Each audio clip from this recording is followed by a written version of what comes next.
우린 남들이 생각하는 그런 부부가 아니에요. 아무도 몰랐던 비밀. 벽속으로 막 밀어가지고 왜 오르거나 등에서부터 다리까지 이게 다 멍이었던 걸로 기억해요. 그냥 막다른 길에선 한 여자. 그 새끼 가게 죽이겠대. 일단 그렇게 알고 있어. 절대 만나지 말았어야 할 지독한 악연. 그날 그들에게 무슨 일이 생긴 걸까?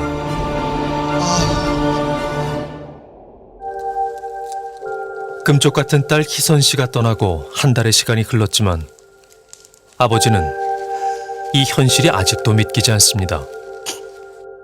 사랑해.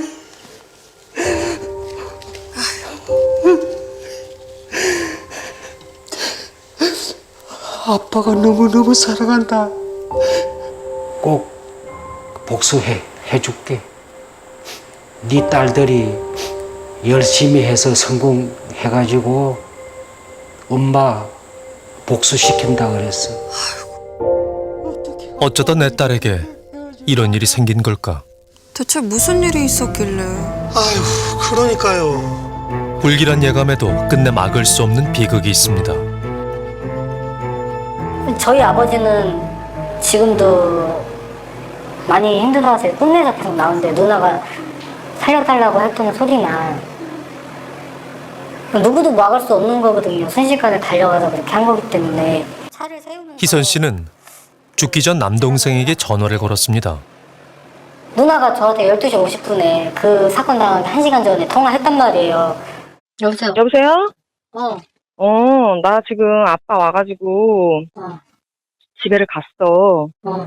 비밀번호 바꿔놓은 거야. 그래서 전화했어. 비밀번호 알려주라고.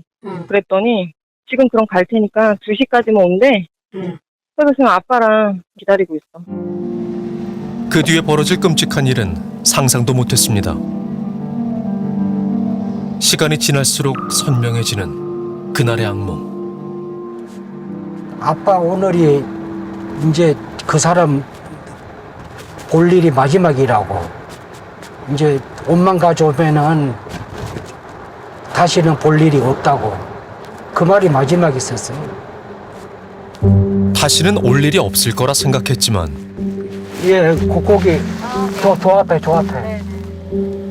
힘겹게 현장을 다시 찾았습니다. 비극은 지난 9월 3일 희선 씨가 17년 동안 살았던 집에서 발생했습니다.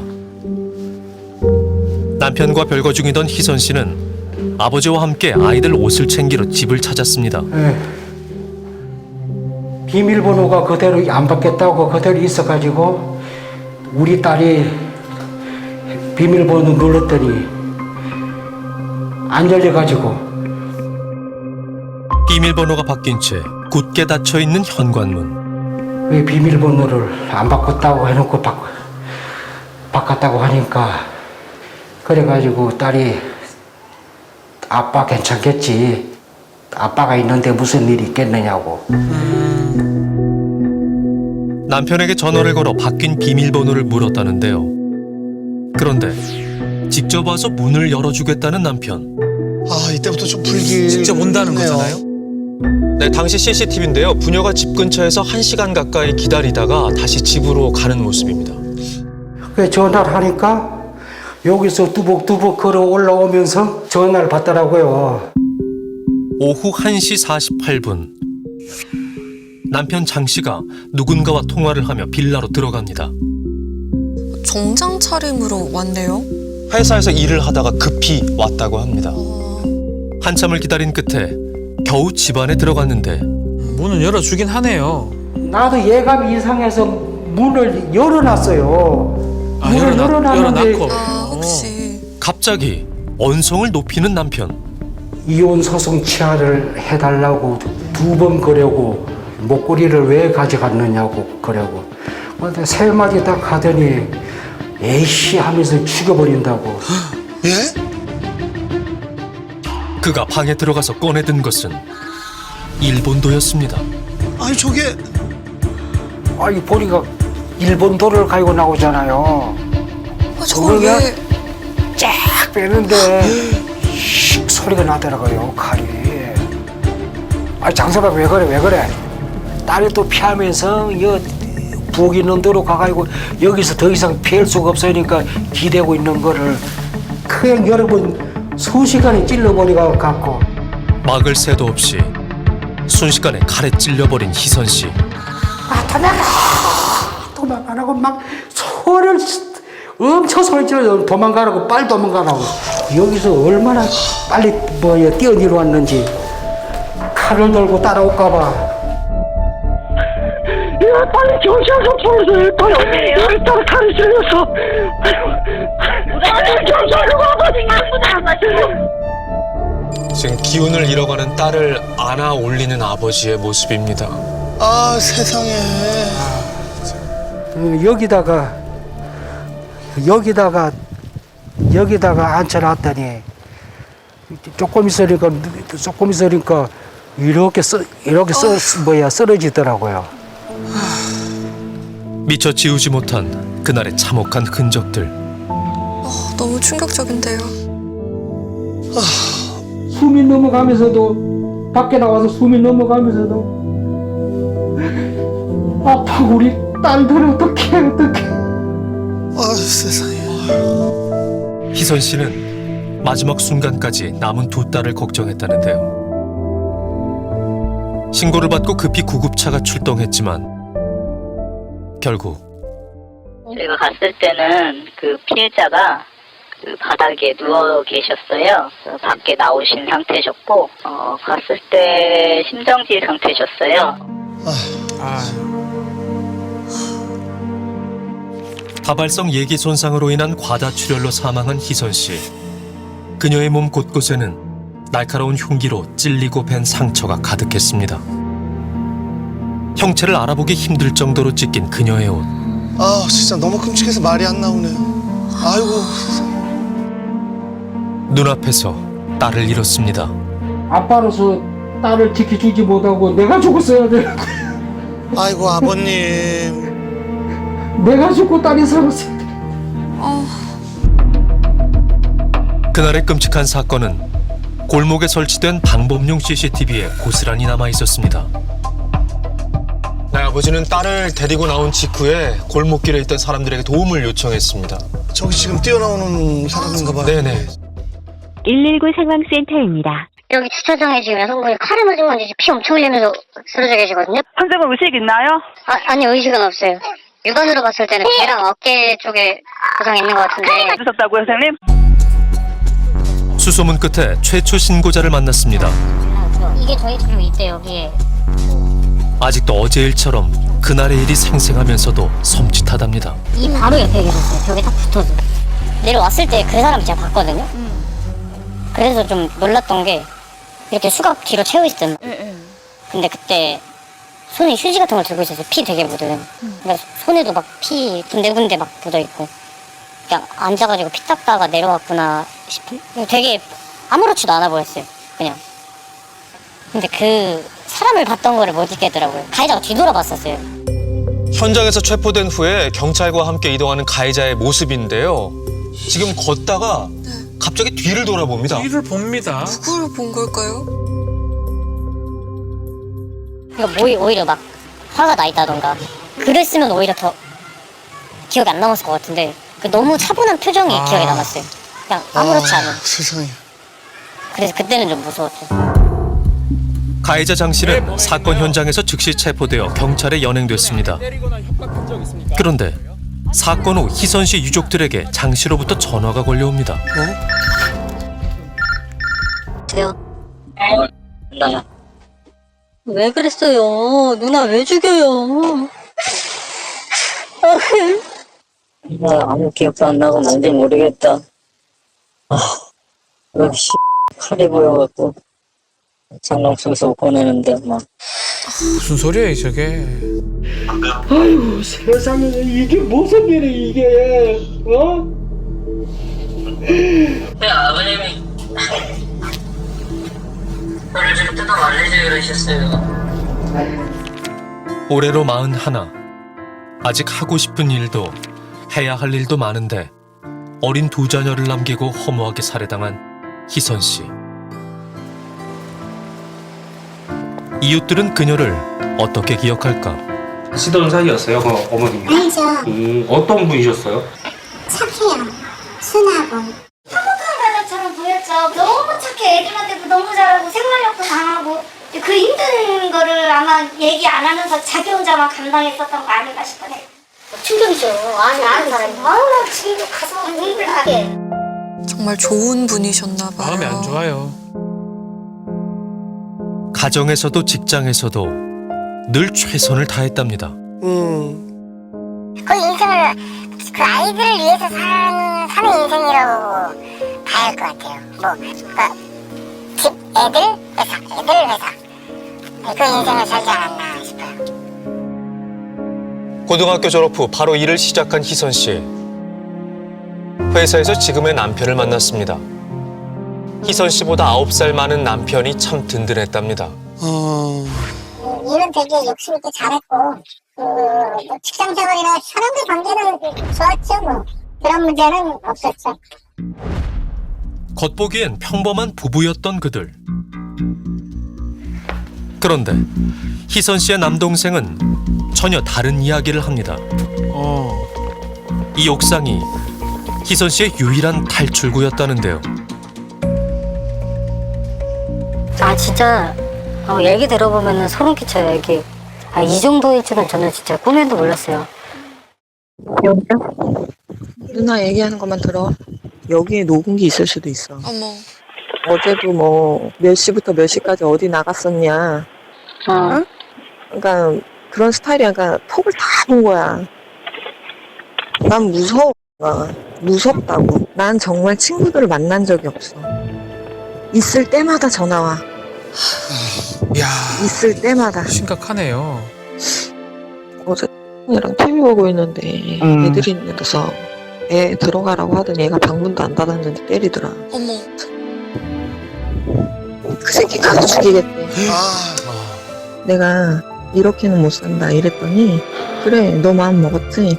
그러면 이번 주 안에 너는 죽는 거고 끝까지 찾아가서 죽인다고 하니까. 그날의 비극에 감춰진 진실은 뭘까? 희선 씨가 죽기 전 가장 가깝게 지냈던 친구를 만나봤습니다. 그 14년 이후로 연락이 끊어졌거든요.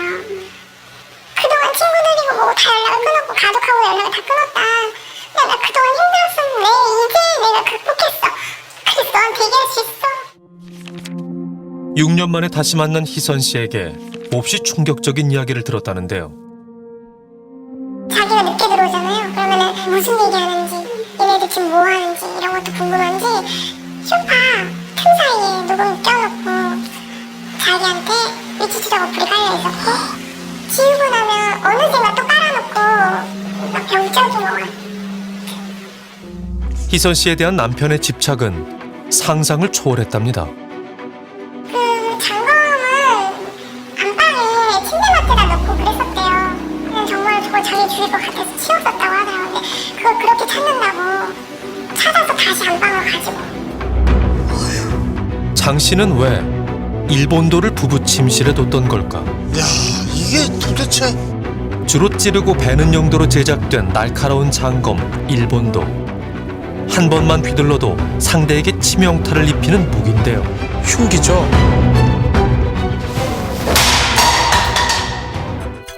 그러니까 이거 실제로 사람을 휘두르면 사람이 이 반토막이 납니다, 실제로. 어휴. 일본도와 같은 도검은 만 20세 이상인 성인이 일정 요건을 갖춰 도검 소지 허가를 취득한 후에 소지할 수 있다는데요. 장 씨는 일본도를 아주 오래전부터 소지하고 있었습니다. 엄마를 위해 꼭 할 말이 있다며 첫째 딸이 어렵게 용기를 냈습니다. 항상 사소한 걸로 싸웠어. 막 밥 반찬이 마음에 안 든다고 갑자기 밥을 던진다거나 아니면 TV를 부신다거나. 저도 몇 번 아빠가 엄마 옷 조르는 거 봤거든요. 이야. 이렇게 해서 한 팔로 엄마 잡고 이렇게. 아니 아, 이 보는 데서. 집 나오기 얼마 전에 부엌에서 식칼 들고 안방 들어가는. 얼마나 놀랐을까요? 아, 방문 열었다가 그 엄마 협박하고 있는 거를 봤는데 무서워가지고 다시 닫았어요. 계속되는 가정 폭력을 견디다 못해 올해 5월 말 두 딸을 데리고 급히 집을 나왔습니다. 그리고 이혼을 결심했다는데요. 정말 결혼 생활이 지옥이었을 것 같아요. 남편에게 벗어났지만 여전히 초조해 보였다는 희선 씨. 계속 불안해하는 거 있잖아요. 가면서도 계속 기도하면서 저 사람 우리 따라오는 건가? 저 차 왜 계속 따라오지? 그녀가 이토록 두려움에 떠는 이유는 바로 남편 장 씨 때문이었습니다. 아내를 계속 찾아다녔던 걸까요? 누나는 이제 전화 안 받으니까 저한테만 오는 거예요, 전화가. 그러니까 여보세요? 난데 너는 누나 어디 있냐?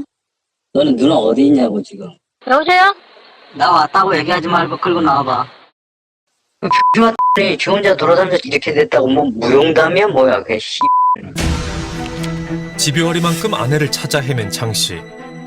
그를 피해 지난 6월 24일 접근금지 사전처분 신청을 했습니다. 아, 그런데 희선 씨가 살해당하기 20일 전 그녀가 숨어있던 곳으로 장 씨가 찾아왔습니다. 아이고. 아, 니네 집도 이제 빨리 나가야 되겠다고. 너 없을 때 막 이러고. 아, 무슨 소리 하냐고. 경찰에 신고하면 되지. 뭘 그렇게 자꾸 두려워하냐. 접근금지 명령 누나도 돼 있는 줄 알았어요. 그때가 8월 달이었으니까요. 당연히 되는 줄 알고, 아이고, 접근금지 명령 신청했는데 여기 찾아왔다. 그러니까. 하지만 사건 당일까지도 장 씨에 대한 접근금지 명령은 내려지지 않았습니다. 아, 정말. 만약 두 사람이 만날 수 없는 상황이었다면 그날의 비극적인 죽음도 막을 수 있지 않았을까. 해당 가정법원에서는 9월 16일에 예정된 첫 재판에서 접근금지 사전처분을 다룰 예정이었다는데 신청만 한 거네요. 법원의 결정을 전문가들은 어떻게 바라볼까? 그러니까 이혼 본안 소송과 사전 처분을 동시에 진행하려고 했다? 그럼 사전 처분이 왜 필요한 거죠? 접근 금지를 사전 처분으로 신청하는 그런 당사자들의 절박한 상황들을 충분히 헤아려서 신속하게 신문기를 잡는 게 맞지 않을까. 피해자 접근 금지 명령은 훨씬 더 일찍 내려졌어야 되는 그런 상황인데, 그러니까 정말 죽을 고비를 몇 번이나 넘기다 결국은 죽은 거잖아요. 폭력도 오래됐고, 그리고 치명적 폭력이었고, 그런 상황에서 결국은 예고된 인명피해가 났다. 이렇게밖에 얘기할 수가 없는 거죠. 누가 그것을 예상하지 못했겠어요. 그러니까요. 유족들은 희선 씨의 죽음에는 뭔가 석연치 않은 게 있다고 합니다. 장 씨가 친 덫에 걸렸다는 겁니다. 남편이 첫째 딸에게 보낸 문자 내용입니다. 장 씨가 먼저 옷을 챙기러 오라고 했었네요. 이상해요. 비밀번호도 그대로 있다고 해놓고 계획적으로 비밀번호도 바꿔놓고 나중에 알고 보니까 거기에 유인 작전이 있었어요. 계획적인 유인 작전이라는 거네요. 장 씨가 집에 들어간 지 5분도 채 지나지 않아서 희선 씨는 아버지가 보는 앞에서 일본도로 잔혹하게 살해당했습니다. 얼마나 무섭고 아팠을까요? 아내에게 어떻게 저런 짓을 하죠? 비밀번호를 바꿔가지고 자기가 없는 사이에 집에 들어와서 옷만 싹 가지고 나가지는 못하게 만든 거잖아요. 일종의 대면을 할 수밖에 없는 상황을 연출을 한 거죠. 그렇네요. 그날 장 씨는 처음부터 아내를 죽이려는 마음으로 집을 찾아간 걸까? 일본도로 잔혹하게 살해한 이유는 무엇일까? 현재 장 씨는 살인 등의 혐의로 검찰에 구속되어 조사를 마쳤습니다. 오는 11월 첫 재판을 앞두고 있는데요. 장 씨의 입장을 듣기 위해 변호사에게 연락을 했지만 끝내 답을 들을 수 없었습니다. 그런데 장 씨가 구치소에서 첫째 딸에게 편지를 보내왔습니다. 아빠는 미안하게도 교도소에서 하루 세끼 밥 먹으며 잘 지내고 있다. 너희를 생각하면 가슴이 미어진다. 하하. 장 씨는 자신의 죄를 진심으로 뉘우치고 있는 걸까? 이 사람은 굉장히 자기 합리화에 뛰어난 사람. 그럼 딸들 입장에서는 자기 엄마를 죽인 아버지잖아요. 이것만 보면요, 이 아버지가 자기 아내를 살해해서 들어간 사람이 아니고 다른 범죄로 교도소에 들어가서 남아있는 가족들을 걱정하는 듯한, 자기가 한 그런 여러 가지 어떤 행동에 대해서 순간순간 면죄부를 주는 것 같아요. 아직 엄마와 하고 싶은 게 많은데 두 딸은 작별 인사도 못하고 하루아침에 엄마를 잃었습니다. 아, 얼마나 보고 싶겠어요.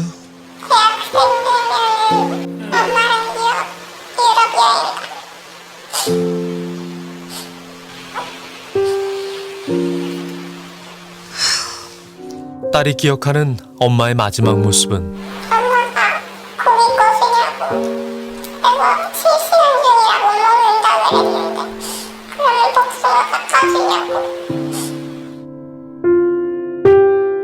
끝까지 남은 딸들을 걱정하며 엄마는 숨을 거뒀습니다. 엄마가 죽고 난 후에 둘째 딸이 삼촌에게 보낸 메시지입니다. 차라리 지독한 악몽이었으면 좋겠습니다. 지금도 이렇게 혼자 운전할 적이면은 거기에 일본도로 사정없이 찔러대는 아빠 하면서 살려달라고 하는 그 장면이 계속 눈앞에 떠올려가지고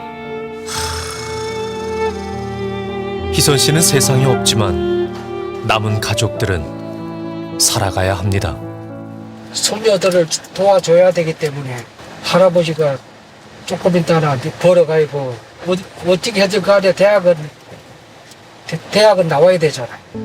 그렇게 해야지 우리 죽은 딸한테 보답하는 길은 그것뿐이에요. 손녀들을 위해 다시 일터에 나왔습니다.